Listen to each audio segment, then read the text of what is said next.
Hey guys, it's Nicole over at Chicks Quilting here in Ganado, Texas, and I'm going live with you today to do our tips and tricks with two chicks at 2 p.m. So today I want to talk about a very popular subject that we all have in common as being quilters, and that's either we are dropping quilts off to be quilted, or we have purchased our own quilting machine and we are now taking quilts in to be quilted from the public. So both of these, all these tips will go to both of you guys if you are thinking about creating quilt tops and taking them to a long arm quilter to be quilted, or if you are the long arm quilter taking quilts in to be quilted. So let's go over just a few things. As a shop that takes in quilts to be quilted for the public, we have just a couple tips and tricks for you guys just to keep in mind. Now, granted, these are not all of them. These are just some things that we do. And if you'll have any more that you'll want to add into the comments or something that you're having issues with and you need help and want us to answer questions for, definitely type those in the comments and we can try to help out as much as possible. And we like tips and tricks too. So if there's something I forgot or didn't mention, go ahead and throw it in the comments and we'll add it to our list. So we're going to go ahead and get started. So every quilt shop is a little bit different when they're quilting for the public or people that quilt for the public. Their turnaround times are different. Their prices are different.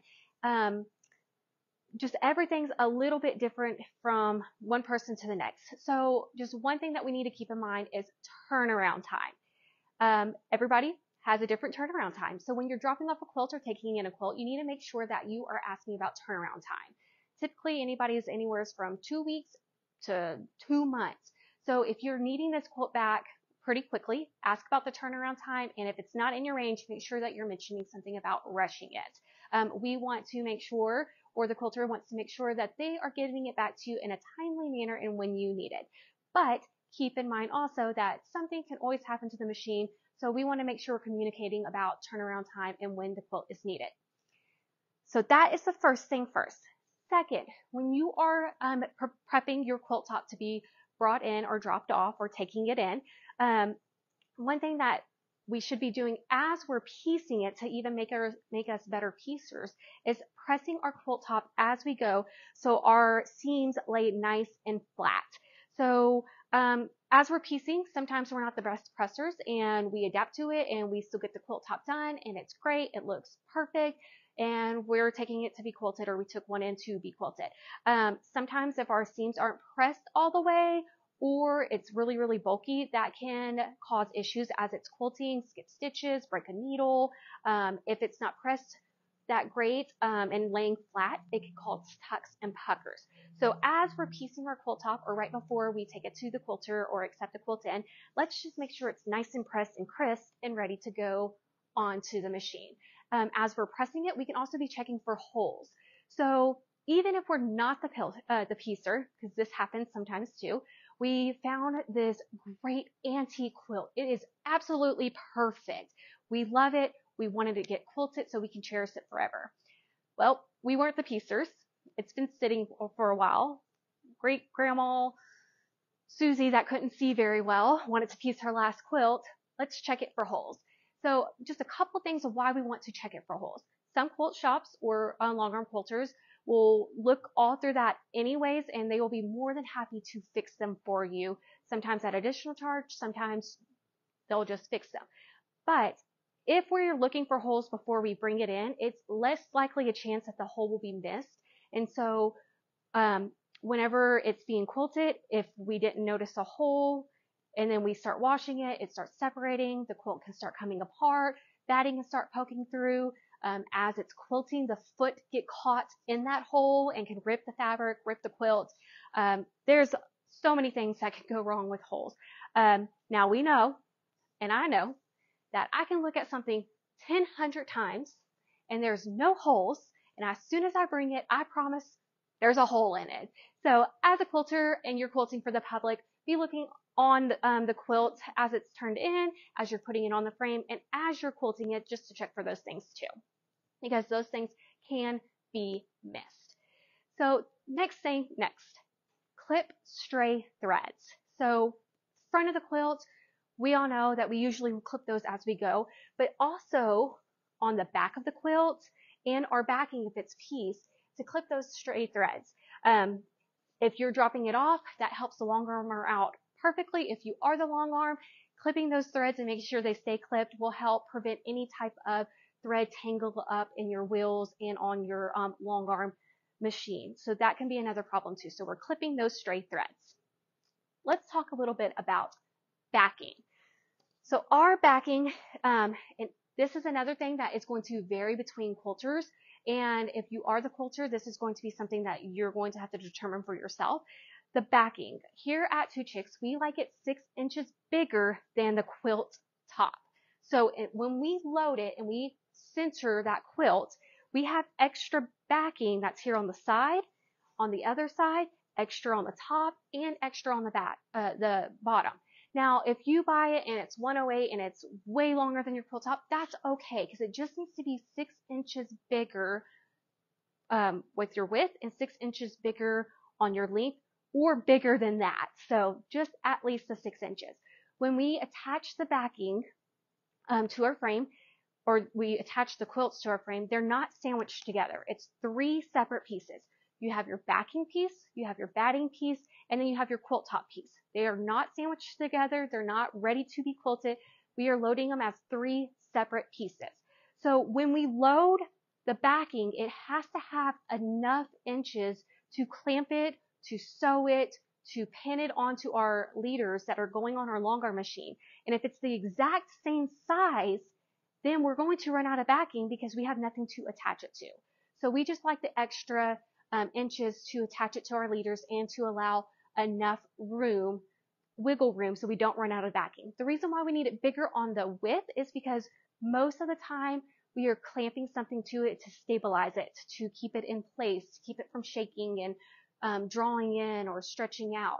So we have to have room to clamp to it and enough room out of the way so that our machine doesn't run over our clamps.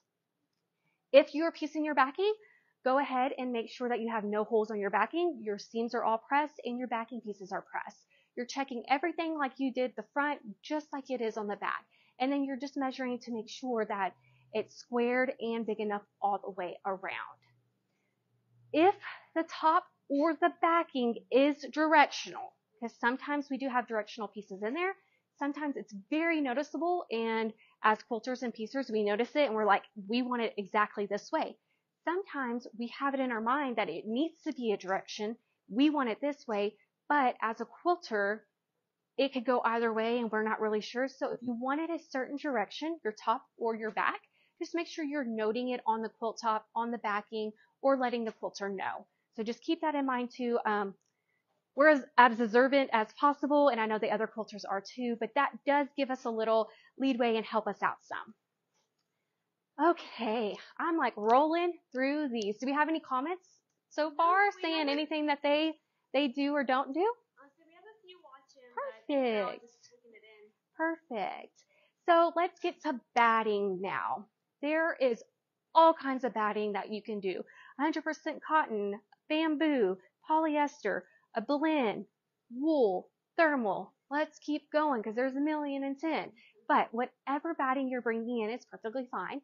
Some quilt shops and quilters do offer the batting in the price, so that's something you might want to mention too.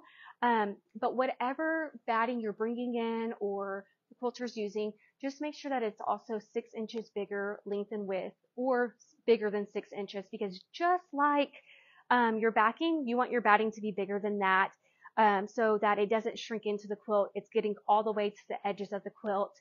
And some people actually like to use it in their binding as well, just to give it a little extra fluff. When we're talking about batting, because you can buy batting all over the place, all in stores and everything, just remember that you spent money on the backing, you spent money piecing your quilt top, you're spending money getting it quilted. So whatever you're putting into your quilt for the quilting, you want to spend money on and make sure it's a good quality batting as well. So we're just checking to make sure that it's evenly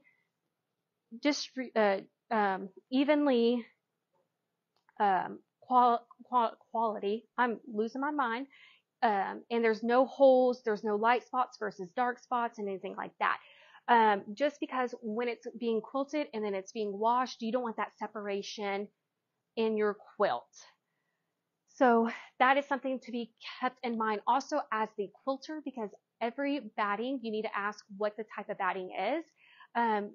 Because sometimes you have to have a little bit more dense quilting versus loose quilting for that batting so it does not do the separation. Let's see.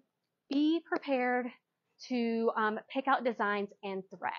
So most quilters, they have it kind of in their mind like, oh, this would be a perfect design. This would be a perfect thread. But, picking everything out for you. And if you're that type of person that wants to drop it off and say, you do whatever you want, that's perfectly okay. But if you want to be a little bit more involved in the process, just be prepared to pick out a thread that's going to go on top and a design that's going to go on top. Thread. Let's talk about if there's different types of thread, different weights of thread, and that's okay if you don't know them all. What you need to know is if you want the thread to blend into the quilt and kind of hide, or if you want it to stand out and the main focus be the design. So you just have to know, yes, I want this to stand out because I really, really want to see the design, or let's pick some colors that are a little bit not as noticeable and that are going to blend throughout the whole quilt top itself. Yeah, perfect, perfect. So you can kind of see, something that's going to stand out a little bit more, or it's going to blend in. The next thing you also need to think about is kind of what do you want to go on your quilt top? Do you want flowers? Do you want hearts? Do you want just a meandering design? Just have it kind of in your head of maybe something that you think you're wanting on there. And then the next thing is to talk about the density of quilting. And we're going to go back to thread in just a second too. So this is just a piece of scrap that we have that is quilted up. We used a thread that was going to pop off on it so that you can see the actual stitching itself. So this would be a design, a thread choice that I would say that pops off and not blends in. And then you have to decide if you want your quilting to be really dense and small versus a little bit not as dense, loose. Yes, I couldn't think of the word. Loose. So that is going to determine how your quilt lays and how it flows. The more dense, the more weight, the more closely it's going to be, the more loose. It's not going to feel as heavy weighted down. If it's polyester batting, you're going to get a little bit more poof to it, more fluff to it. So that's just a couple things to keep in mind. Now, if you are hesitant about anything, don't be afraid to ask for help. That's what we're here for. And then last but not least, with thread, we're going to talk about, I know here at Chicks Quilting, now every quilter is different on this. We like to match our top thread to our bottom thread. So for instance, if I was picking out this lime green thread that I was going to be put on top, it's going to be a lime green thread that's going on bottom. Now there are some exceptions to like variegated thread, or we're doing monofilament thread on the top, or different things like that, and that's perfectly okay. But just know if you're coming to Chicks Quilting, or if another quilter that you drop it off has mentioned that, let me tell you the reason why. So the reason why we like to match top thread to bottom thread is because no matter what, if we get our tension as perfectly as it perfectly can, if I take a white thread on top and put a black thread on bottom, sometimes you might get that peppering effect where the black might be poking up to the top to the white, or the white might be poking down to the bottom. So when we match that thread, if there is any peppering whatsoever, you're not going to be able to notice because they're both going to be green thread, or they're both going to be black thread or white thread. Now that variegation thread, most of the time the quilter themselves are going to try to match it as closely to what you want or what they think blends the best with that variegated thread, so you're not seeing that peppering. Because like I said, we try to get the tension as perfect as we possibly can, and most of the time, if it is perfect, because we're not all perfect, but you still can get that little bit of peppering every now and then because the contrast of the colors are so different. Okay, so we talked about density, we talked about the color of our thread, we talked about the bobbin matching, we talked about picking pattern designs. Another thing that I want to talk about is trimming. So trimming of the quilt. Now that's something that we do offer here at Two Chicks Quilting in the price of your quilting. Other people might offer it too, or if you're dropping off a quilt, you don't have to get it trimmed. So let me tell you, when we trim and square up, we're trimming up to the quilt top, the batting and the backing is going. So some people actually like to fold over and do self-binding with it, or want to leave the batting in to wrap into their binding, or different things like that. So that might be something that you want to ask as a long armor, or if you're dropping off, that is trimming in the service. Do you offer trimming? And if yes to both of those, I don't want it trimmed, so that there's no miscommunication on getting that trimmed off and then later on still wanting it attached. Ashley, did I forget anything? I know there's 10 million things. These are just a couple of tips and tricks that we wanted to share with you from Two Chicks Quilting as dropping off a quilt or being a quilter yourself. But like I said, if you have any questions, have any ideas, need help with anything, you can comment on this post, give us a call, give us an email, Facebook message, because we're here to help. So we will see you next time, guys. Bye.